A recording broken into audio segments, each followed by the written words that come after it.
gimana ini dengan responnya para pemain dan Coach Budi sendiri acara kita hari ini? Ya, saya pribadi dengan seluruh pemainnya sangat enjoy. Kita lihat sendiri semua pemain merasakan begitu senang, begitu happy, fun, dan alhamdulillah nggak ada beban dan semua positif aja selama kita bermain bola di sini.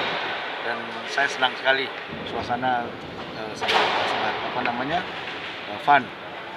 Coach Budi sendiri untuk permainan bowling selama ini sudah sering atau gimana? Belum pernah sama sekali. Ini pengalaman. Baru kali ini saya buta dengan permainan bowling, tapi alhamdulillah dengan beberapa kali memainkan, beberapa kali ikut melempar bolanya, alhamdulillah 2 kali strike.